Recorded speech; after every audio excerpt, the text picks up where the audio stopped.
Coming up now on Animal Outtakes, a new concept is being put to the test with the Peace River Canine Search and Rescue teams. Yes, good boy. Good boy. That a good boy. Good boy. Good boy, Fritz. We get to see what it's like in the field during an equine scent detection training session. Yes. We got her. Good girl. Good girl. Plus, we meet some of the volunteers who spend their time helping others. This was a way that I could incorporate what I love with the horses and also help maybe save a life one day. And when hope was lost, this family turned to Dante's Den Foundation for help. He can't be rehomed, he can't go to another home where his only hope, or he would be a dead dog. We can't wait to share Kamali's success story. This and much more straight ahead on Animal Outtakes.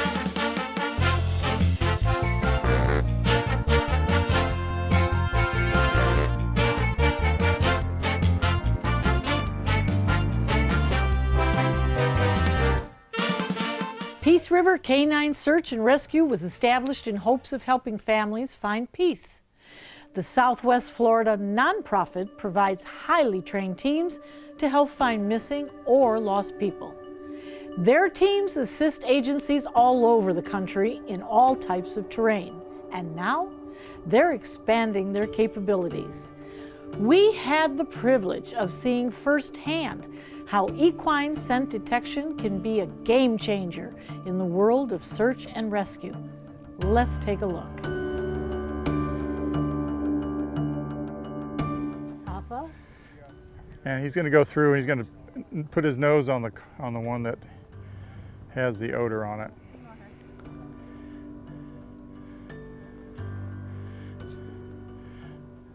Yes, good boy. And so you saw he went through the carpets and he picked out the ones that were negative, and then he picked out the one that was positive. Mike, we know about the dogs and the dog centers, so as to speak, and they are just right on the money. Incredible. But now we have the horses, thanks to you. Yeah. How do they fare out with the dogs? So far, they are nose to nose with the dogs, and they seem to be doing a really good job. We were concerned at first. We didn't know how well it would work, and we weren't sure how to train them, because I know how to train dogs, but does that training theory move over to horses? And so far it's worked incredibly well. So they're doing a great job. Why did you come up with that idea? We have a problem in Florida because it's hot here. And as I tell people who in search teams of other parts of the country out west, you know, they have these beautiful forests and open areas that they search. I say, come to Southwest Florida. It's Jurassic Park down here. I mean, we've got every critter known to man out there trying to get you. Gators and pythons and snakes and panthers, and we're dealing with all of that in abundance. And then on top of that, we've got these dogs that have to work in the heat.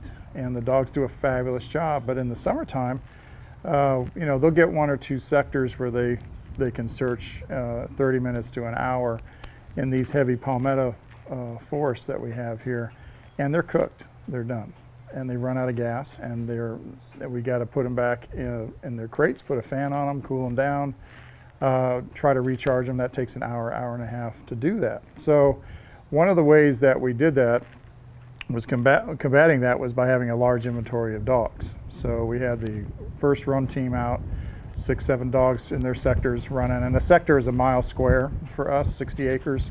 And then when those dogs came in, after they were finished, we had the second group, and they would go out and take over while the other group rested. And we tried to do that, but we just didn't get the coverage that we wanted to get. So we started working on the horses from just a perspective of having them grid search in the what we call the outer containment line, which is, you know, we figure he's moved, we're going to be a half a mile out, so we set up a containment line and we work the horses from the containment line back, and they're grid searching through the woods. They are much better at the palmettos. They're taller, they can see over the palmetto. The riders are above the palmettos, they can do it. And when we started training them, the thing that always amazed me with the horses is when we were doing positive and negative areas, meaning the positive area has a person hiding in that area. As soon as we lined the horses up, they knew there was somebody in that area. Before they even started going in there, they knew that guy was in there every time. And I'm like, how do they do that? Is this some kind of psychic ability that they have? I mean, what is going on with this? And we noted, we started messing around with the wind, putting them upwind versus downwind and seeing the changes. And we realized that it's an odor issue, that they're picking up the odor as soon as they get into the sector of where the person is. And I'm thinking, why can't we use that to our advantage?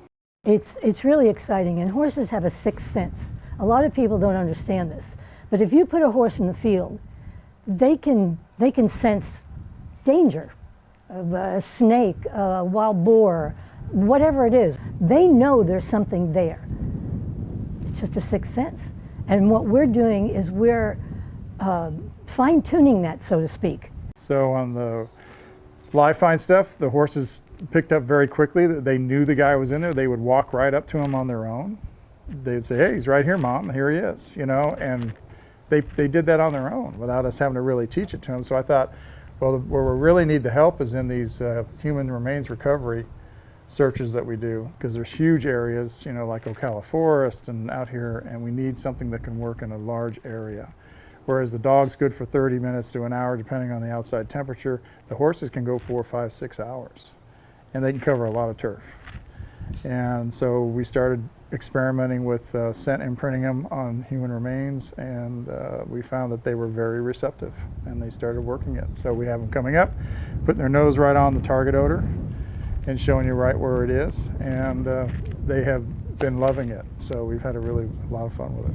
Any special breed of the horse that does a little bit better than the other, or is it across the board? Well, they all seem to be receptive to it. It's like dogs. Some have a lot of get up and go and some don't. They all can learn, and they seem to be learning. Some are more motivated than others, but you know, in the dog world we have the same problem. You know? So yes, we do. we have our zippity doodah dogs, and then we have the lazy ones that just kind of, you know, they're out there moseying around. Well, they take life easy. That's right. No stress. So you receive calls from the entire state, do you not? entire country now, yeah. For the dog teams, we got teams that travel anywhere from Wyoming down through California, Virginia, Maine.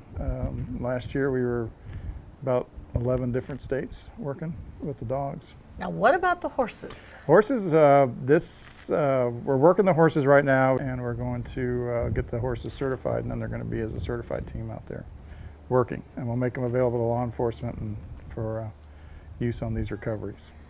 If somebody decided that they wanted to do this, can they? Yeah, absolutely. We take volunteers all the time.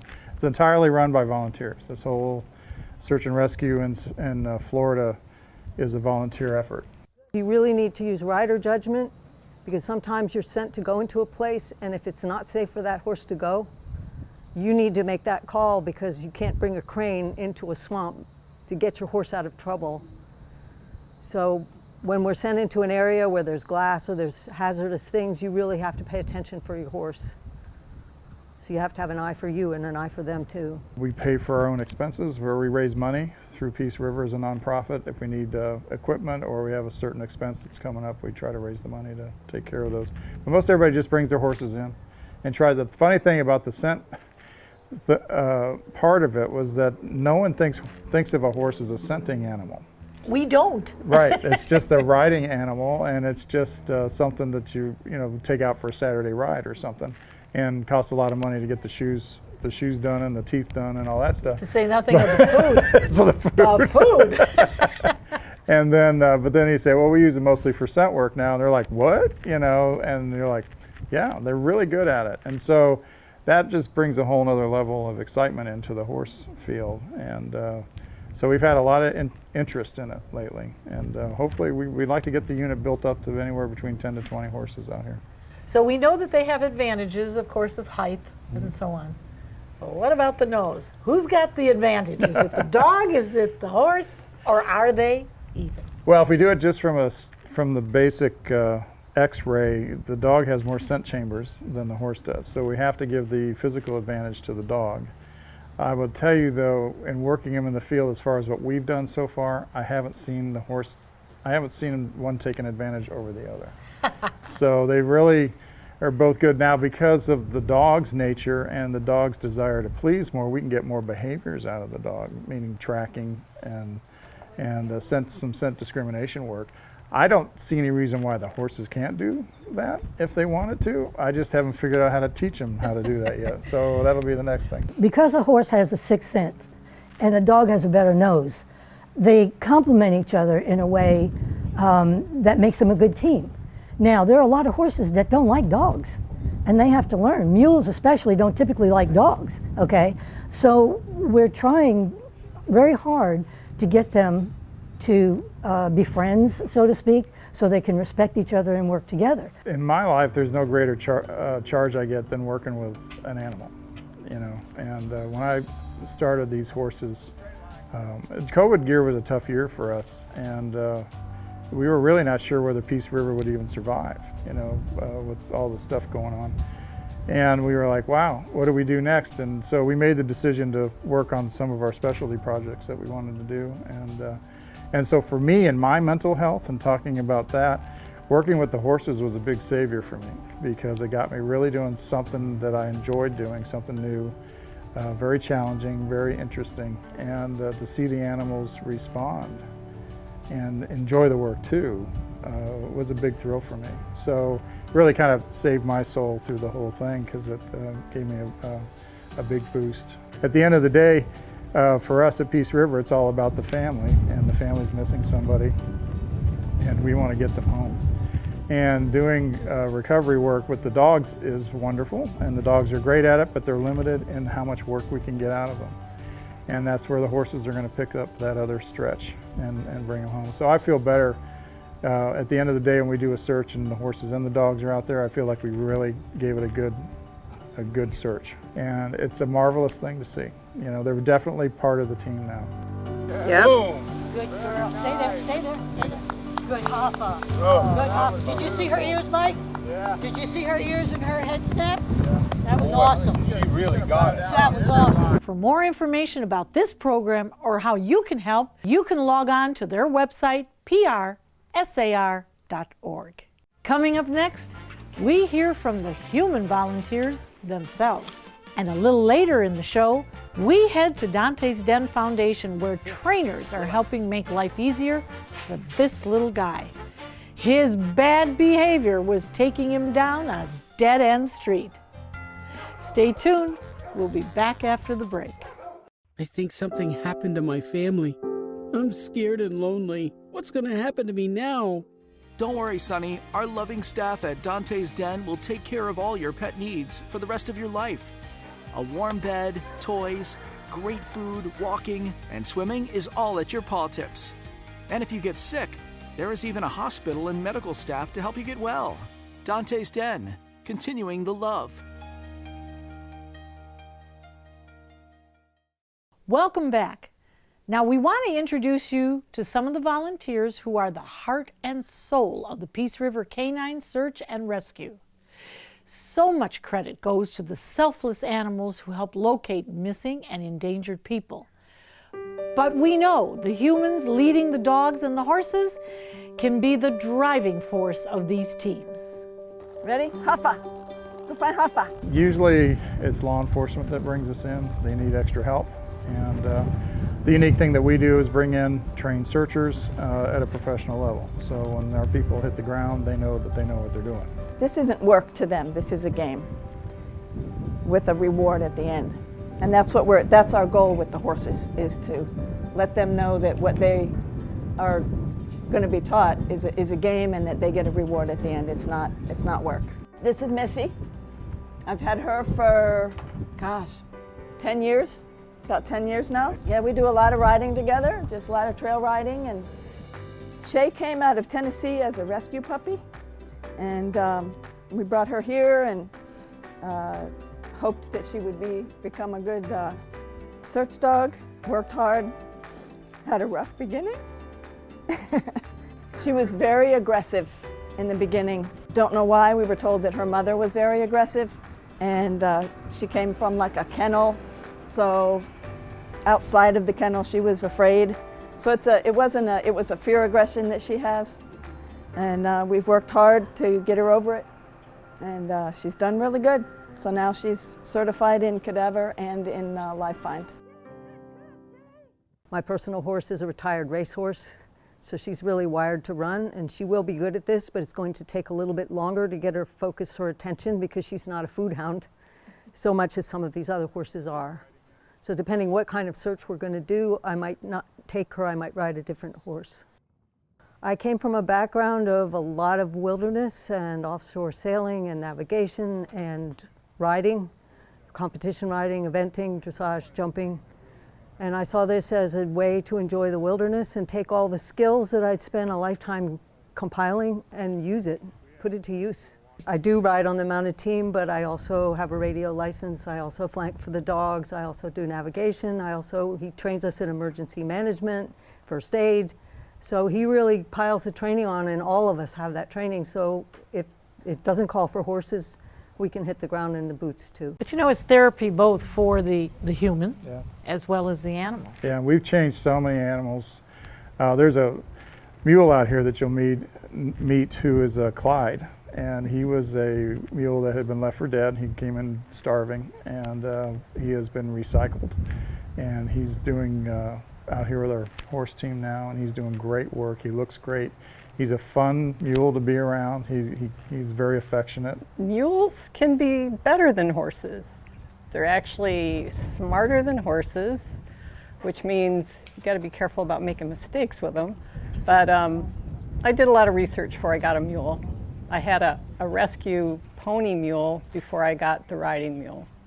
And I kind of rehabilitated her and learned from her and did a lot of research. And then getting older, I thought a nice older mule would be something that I could use for the search and rescue.